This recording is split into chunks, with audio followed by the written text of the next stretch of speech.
Welcome to The Explainer. Today, we're cracking open a literal 600-year-old cold case. For nearly 5 centuries, the Norse Greenlanders built these incredibly thriving communities. They raised livestock, they constructed beautiful churches, and they lived as the absolute farthest, most isolated outpost of medieval European society. And then, sometime in the 15th century, they just vanished. Poof! They left behind empty farmhouses, grazing sheep, and one of history's most tantalizing mysteries.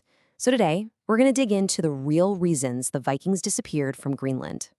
It's a totally haunting question, right? How does an entire civilization just vanish without a trace? For decades, historians and scientists have been arguing about this. Were they wiped out by a sudden freeze, massacred by pirate raids, or did they just pack up and sail back home? Well, as we'll see through the latest archaeological and climate evidence, history is rarely that simple. We're launching a perfect storm investigation today to uncover how this really complex web of environmental, economic, and cultural factors slowly just squeezed this society out of existence. Okay, let's dive into this timeline because the sheer scale of their tenure is pretty mind-blowing. Back in 995 CE, Eric the Red, who had been exiled from Iceland, arrived and set up the very first settlements. By the 12th and 13th centuries, they hit their peak, with thousands of people spread across hundreds of farms. They were doing so well they even negotiated with Europe for their own Catholic bishop. Our very last definitive written record of them is from 1408, which actually documents a wedding at the Halsey Church. But by 1450, complete silence. That 500-year span proves these folks weren't just temporary campers. This was a highly successful multi-generational society. To solve this mystery, we have to open our investigation by looking at the environment. So let's bring in Suspect 1, the climate double whammy. For a long time, everyone thought they had this figured out. The old theory blamed the Little Ice Age, basically the idea that a massive, sudden temperature drop just froze the Norse out. But cutting-edge science tells a completely different story. The actual climate killers were twofold: intense, prolonged drought and absolutely devastating coastal flooding. So it wasn't that they were just freezing to death, they were literally running out of fresh water to grow food, all while the ocean was swallowing up their land. And this brilliantly illustrates how we know this for sure today. Scientists used modern climate models and analyzed organic molecular fossils, essentially ancient microscopic clues, preserved in lake mud right next to former Norse farms. By tracking these molecular markers, researchers could reconstruct the localized temperature and water history at super high resolutions. It's a seriously incredible piece of forensic climate science. Which brings us to a massive breakthrough, highlighted perfectly by researcher Boyang Zhao. He noted that while the temperature barely changed over the course of the Norse settlement, it became steadily drier over time. So why does this matter? Well, Norse farmers totally relied on hay.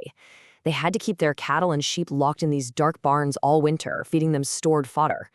By spring, the animals were often so weak they literally had to be carried out to the fields. A persistent summer drought meant a massive reduction in hay. And without enough hay, the animals starve in the winter, and the human food supply just collapses. But remember, the drought was only half of the climate double whammy. Get a load of this number: 10 feet.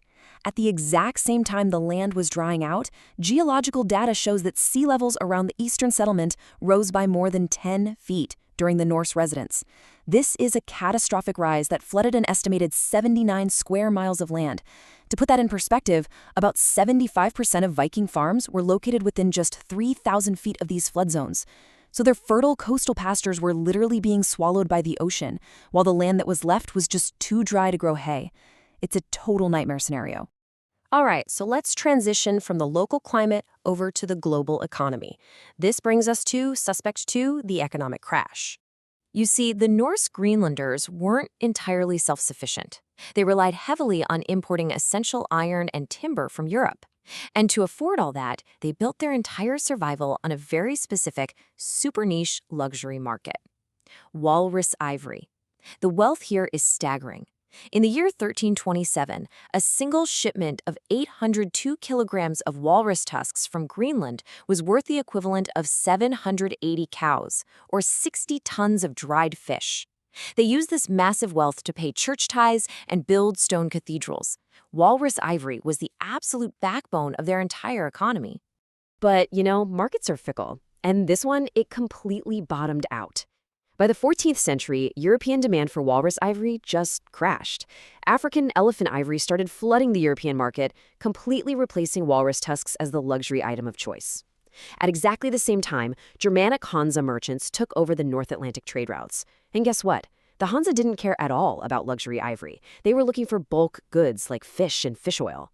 Suddenly, Greenland's main export was effectively worthless. It wiped out their local stock market, leaving them totally unable to afford the European iron and timber they desperately needed to survive. So, with their environment shrinking and their economy in freefall, we introduce the final piece of this cold case. Suspect 3, the fatal flaw. Now, what's really interesting here is that the Greenland Norse were not actually alone on the island. They shared it with the Thule Inuit, the ancestors of modern Inuit populations who were surviving the exact same changing conditions. But the contrast between them is stark. The Norse were incredibly rigid. They were heavily invested in stationary farming, wearing woven European-style clothing, and stubbornly tied to the inner fjords where their churches were.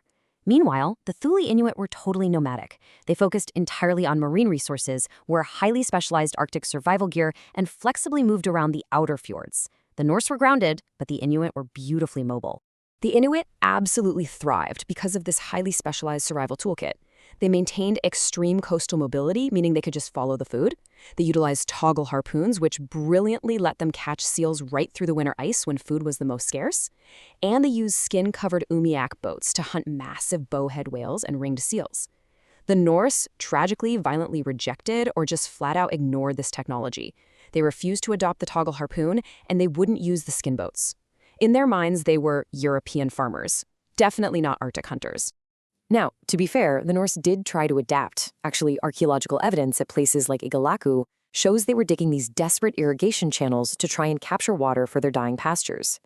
And isotopic analysis of Norse human bones shows their diet really did shift over time, starting heavily with beef and sheep and eventually transitioning to rely mostly on marine animals like seals. But these measures were just too little, too late.